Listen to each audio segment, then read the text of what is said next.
Tax سال 2024 کا return form تاحال حتمی نہ ہو سکا۔ KTBA کا اظہار تشویش، FBR سے ریٹرن فارم کی خامیاں فوری دور کرنے کا مطالبہ۔ کراچی ٹیکس بار کا FBR کو 4 صفحات پر مشتمل خط، ٹیکس ریٹرن میں سابقہ ویلتھ اسٹیٹمنٹ کا ڈیٹا خودکار منتقل کرنے کی تجویز۔ مزید جانتے ہیں وسیم افتخار سے۔ وسیم، آگاہ کیجیے گا اس سے متعلق۔ جی، ٹیکس سال 2026 کے انکم ٹیکس ریٹرن فارم کا حتمی نوٹیفیکیشن تاحال جاری نہ ہونے پر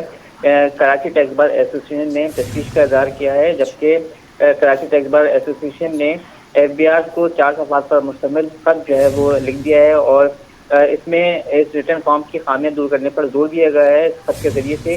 جبکہ IRIS پر ٹیکس سال 2026 کے لیے ریفنڈ درخواست اور ریٹرن ایکنالوجمنٹ کی سہولت فعال کرنے پر بھی زور دیا گیا ہے، جبکہ ٹیکس سال 2026 کے ریٹرن میں کیری فارورڈ سرمایہ اور سابقہ ویلتھ اسٹیٹمنٹ کا ڈیٹا خودکار منتقل کرنے کی تجویز بھی جو ہے اس میں دی گئی ہے، جس کے ساتھ ساتھ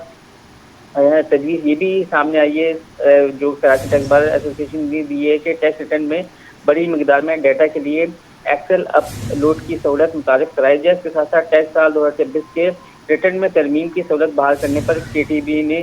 زور دیا ہے، جبکہ ٹیکس بار ایسوسی ایشن نے سیکشن 153 کی خودکار ٹیکس معلومات میں غلطی کی صورت میں ترمیم یا حذف کی سہولت دینے کی بھی تجویز پیش کی ہے، جبکہ نان ریزیڈنٹ ٹیکس دہندگان اور گاڑیوں کے کیسز نمبر سے متعلق غیر ضروری تقاضے ختم کیے جائیں۔ خط میں کراچی ٹیکس بار ایسوسی ایشن نے یہ موقف بھی اختیار کیا، جبکہ ایسوسی ایشن نے IRIS کی تمام تکنیکی اور فیکچوئل خامیاں فوری دور کرنے کا کہا ہے، جبکہ ٹیکس سال 2026 کا نظر ثانی شدہ اور درست انکم ٹیکس ریٹرن فارم فوری جاری کرنے کی بھی درخواست کی گئی ہے۔ جی ٹھیک ہے وسیم، آپ کا شکریہ۔